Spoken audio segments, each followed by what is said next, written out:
Isang mapagpalang umaga sa ating lahat, mga kapatid ko kay Kristo, mula sa The Solid Rock Morning Devotion. Isang kagalakan na muli tayo ay makapagbulay-bulay sa salita ng Panginoon sa umagang ito. Mga ilang minutong pagbubulay-bulay ng mga salita ng Panginoon upang papurihan at sambahin ang ating Panginoong Hesukristo. Yan. Magandang umaga po sa ating lahat, mga kapatid ko kay Kristo. Sa bawat pagmulat ng ating mga mata sa bagong araw, isang paalala ang hatid ng Diyos sa atin. Kahit anuman ang dumating na unos, siya ay ating matatag na sandigan sa mundo ng puno ng pagbabago, kaguluhan, at kawalang katiyakan. Napakahalagang malaman kung saan tayo nakatayo. Ang The Solid Rock Morning Devotion ay paalala na ang ating pananampalataya ay dapat nakatayo sa matibay na pundasyon. At iyon ay walang iba kundi ang Panginoong Hesukristo. Tulad ng sinabi sa Mateo 7:24 hanggang 25, ang bawat nakikinig sa aking mga salita ay nagsasagawa nito ay isang tulad ng isang taong matalino na nagtayo ng bahay sa ibabaw ng bato.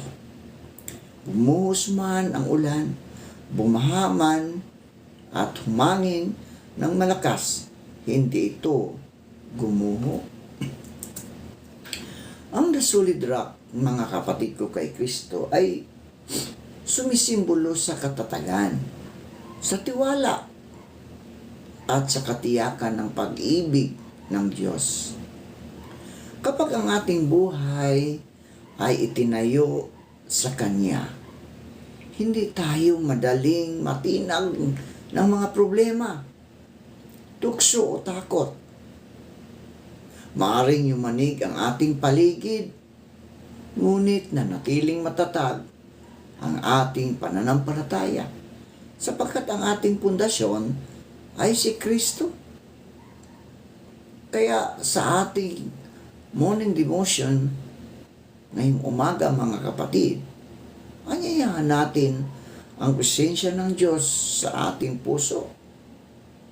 Tayo ay magpasalamat sa Kanya na Siya ang ating matibay na bato, matibay na sandigan, ang ating kanlungan, matibay na lakas at pag-asa sa bawat araw ng ating buhay. Ang ating pong pagninilayan ngayong umaga, mga igsoon ko, ay matatagpuan sa Efeso 6, talatang 2 hanggang 4. Ito ang sinasabi: igalang mo ang iyong ama at ina, na siyang unang utos na may pangako, upang yumaon kang mabuti at ikaw ay mabuhay ng malaon sa lupa. At gayong mga ama, huwag ninyong ipamungkahi sa galit ang iyong mga anak, kundi inyong turuan sila ayon sa saway at aral ng Panginoon. Ayan. Pinagpala na po tayo sa pagkabasa at pagkarinig ng Kanyang mga salita. Tayo po ay manalangin.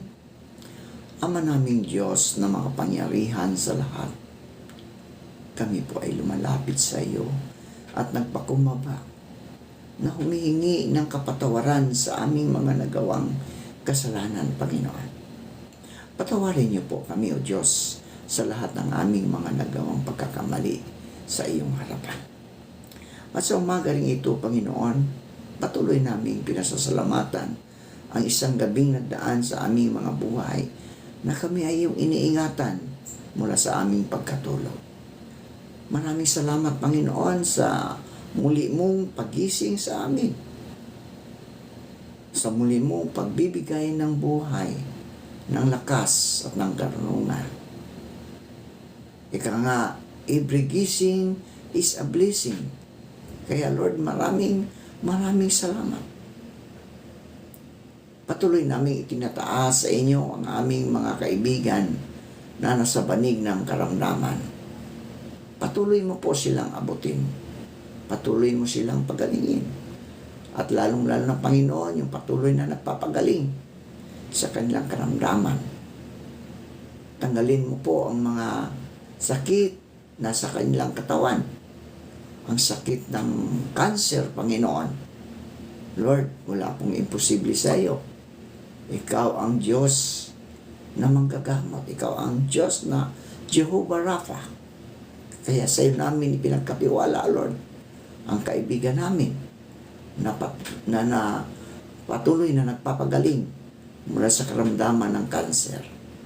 Gayon din po, Panginoon, ang aming mga kaibigan na may mga sakit sa katawan, sa paa, dahil sila o Diyos ay natalisod, napilay o nagkaroon ng hindi maganda ang kanilang mga paa. Lord, hawakan niyo po ang kanilang mga paa upang ito ay patuloy na gumaling, patuloy na bumalik ang lakas na nawala dahil sa pagkaroon ng hindi magandang paglakad, Panginoon. Lord, gayon din po ang mga kaibigan namin na kapatid namin na may mga sakit sa diabetes, sa hypertension, at iba pa, Panginoon. Ubo, sipon, lagnat. Lord, hawakan mo po ang kanilang mga katawan upang manumbalik ang lakas na nawala dahil sa mga karamdamang iyan, Panginoon. Ikaw ang Diyos na nagpapagaling sa lahat ng uri ng mga karamdaman.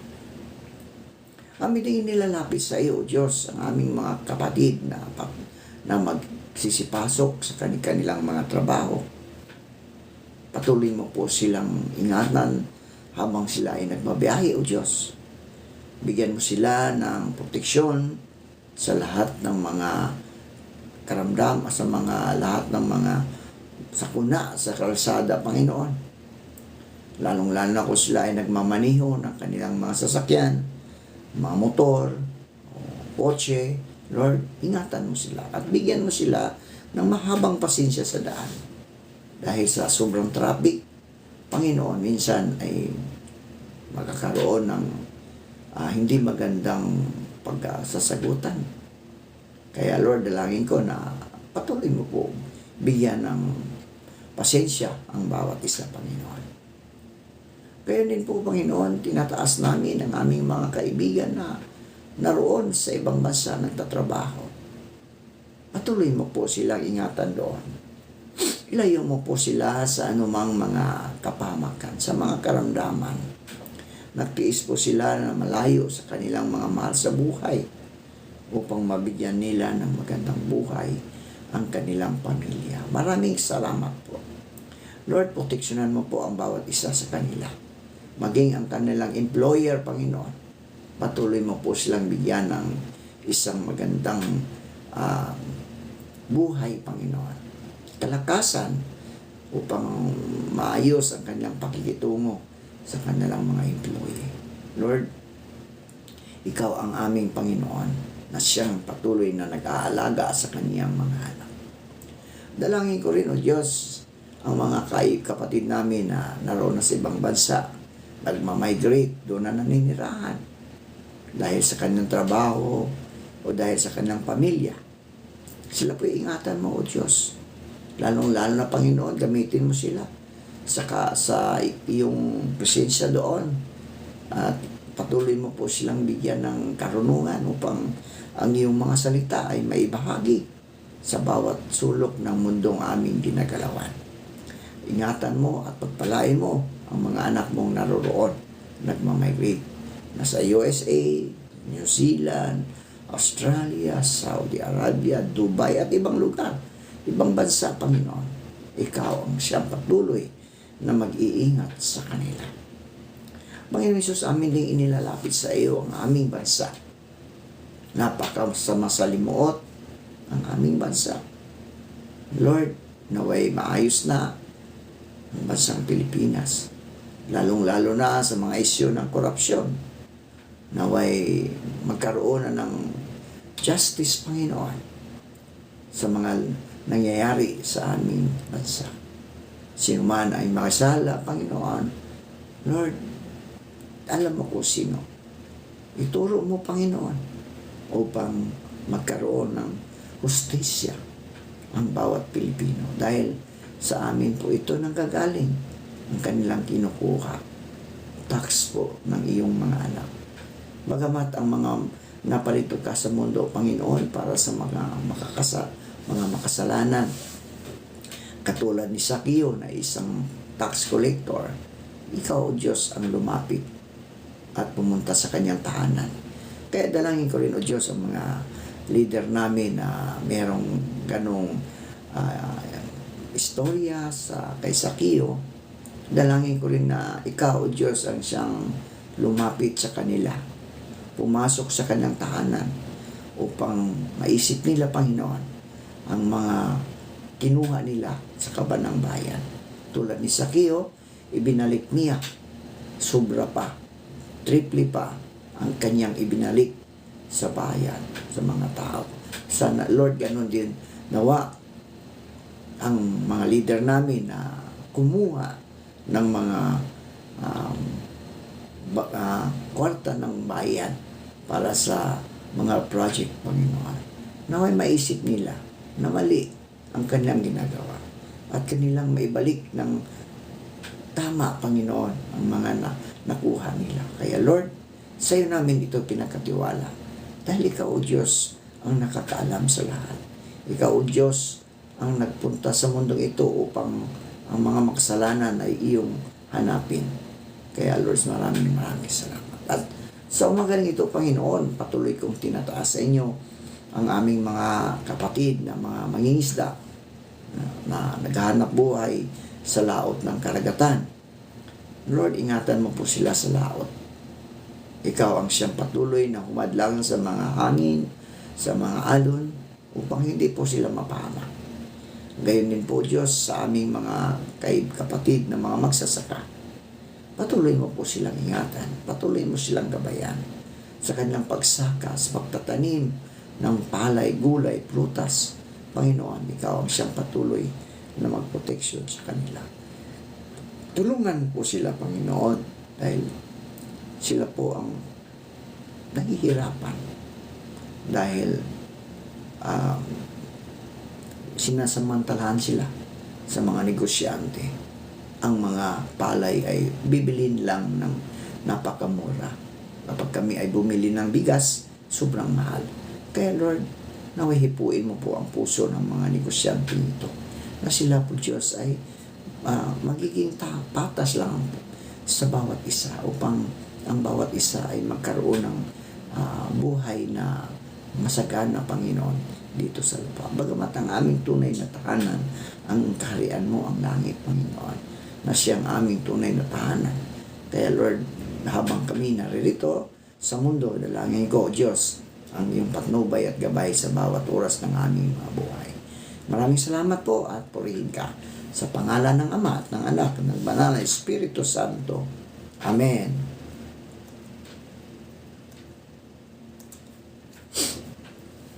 Ang Efeso 6:2-4. Tulad ng ating paglalakbay sa buhay, madalas tayong dumating na sa punto kung saan pakiramdam natin ay alam na natin ang lahat. Lalo na kapag tayo ay bata pa. Bata pa.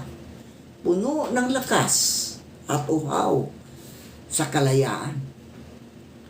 madalas nating tingnan ang mga payo ng mga nakatatanda bilang hadlang, no?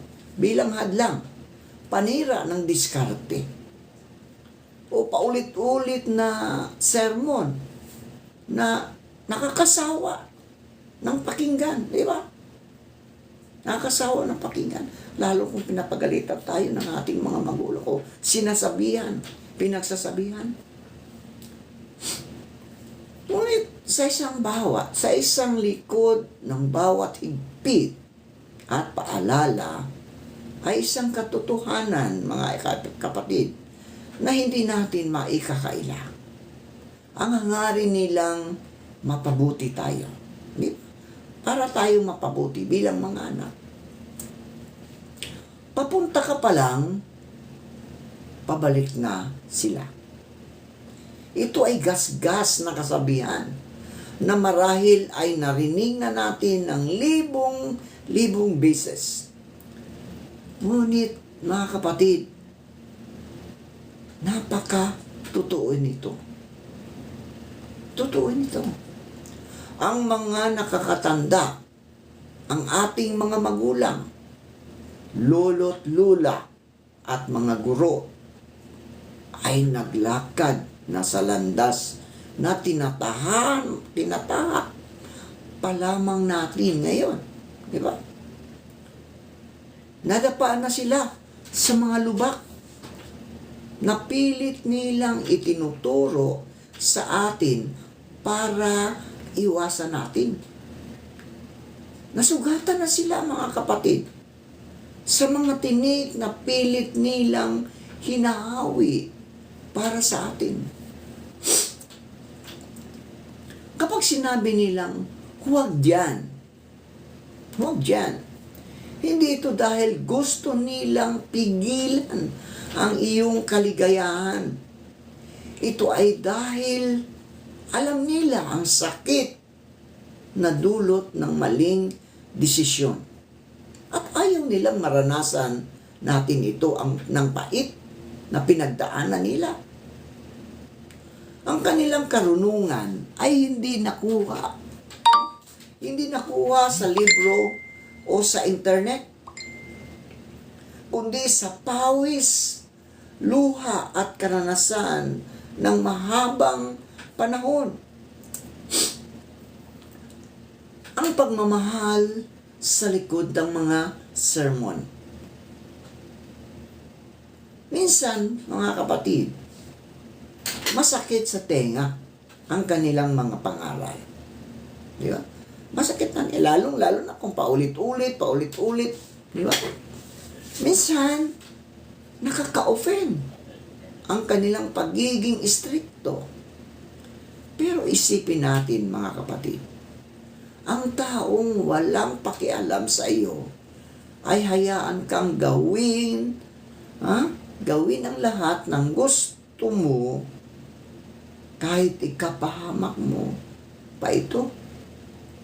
So, ang pagsaway ay isang anyo ng pagmamahal. Ang bawat umuwi ka ng umaga, mag-aral kang mabuti at piliin mo ang iyong mga kaibigan ay hindi mga utos para kontrolin ka, kapatid. Hindi utos para kontrolin ka, kundi mga proteksyon upang masiguro na maganda ang iyong kinabukasan. Sila ang mga taong handang maging kontrabida sa iyo, kapatid. Sa iyong mga kwento ngayon, para lang maging maayos ang iyong happy ending sa huli. Kapatid, walang pagsisisi na sa huli. Walang pagsisisi sa huli. Ang pinakamasakit na bahagi, ang hindi pagsunod, ay ang pagsisisi sa huli. Di ba totoo yun? Ang pagsisisi ay nasa huli. Darating ang araw na maisip natin, sana nakinig ako kay mama, nakinig ako kay papa, nakinig ako kay lula at lolo. Huwag nating hintayin, mga kapatid, na matuto tayo sa paraang mahirap at masakit. Huwag na nating hintayin na mawala sila bago natin mapagtanto na tama pala ang ating mga magulang. Ang pagsunod sa matatanda, sa mga magulang, ay hindi tanda ng kahinaan o kawalan ng sariling isip. Ito ay tanda ng respeto at katalinuhan. Matalino ang taong nakikinig sa payo dahil nagkakaroon siya ng bintahe sa buhay gamit ang karunungan ng iba. Kaya mga kapatid ko, kay Kristo, sa susunod na mapakinggan mo ang pangaral ni inay, ni itay, ni lolo, ni lola, o ang kwento ni lolo, buksan mo ang iyong puso at isipan. Pahalagahan natin sila habang nandiyan pa sila. At sundin ang kanilang gabay. Dahil sa mundong ito, mga kapatid ko kay Kristo, na puno ng kawalan ng katiyakan, laang payo ng mga nagmamahal sa atin ay pinakamaliwanag na ilaw na nagtuturo sa ating pag-uwi. Diba? Lalong-lalo na ngayon ay nauso na ang social media. May games, no? Hindi na makapag-aral dahil andoon nakatutok sa mga laro sa social media. Mga kapatid ko kay Kristo, mga igsoon, maging mapagkumbaba. Makinig, sumunod, dahil balang araw na maintindihan mo rin kung bakit nila ginawa ang lahat ng iyon para sa iyo. Manalangin tayo. Panginoon, maraming salamat po sapagkat ikaw ang aming Panginoon, ang aming pastol. Sa iyo namin natatagpuan ang kapanatagan, kapahingahan, at kasapatan ng aming buhay. Turuan mo kami magtiwala sa iyo sa lahat ng oras at huwag matakot sapagkat alam namin habang kasama ka, hindi kami magkukulang. Panginoong Hesus, pagpalain mo po ang lahat ng mga anak mo na patuloy na nakikinig at nag-isa sa buhay ng iyong mga salita. Ingatan mo po sila, anuman ang kanilang ginagawa sa kanilang trabaho, Lord, ingatan mo sila, anuman ang kanilang mga trabaho. Lalong-lalo na kung ito ay isang sundalo, police, security guard, Lord, napaka-risk po ang buhay ng kanilang trabaho. Lord, bagamat may Diyos kaming patuloy na nag-iingat sa bawat isa sa amin, kami o Diyos ay nagtitiwala na ikaw ang Panginoon ng aming buhay. Kaya sa iyo namin ipinagkatiwala ito, O Diyos, sa pangalan ng Ama at ng Anak at ng Banal na Espiritu Santo. Amen. Amen.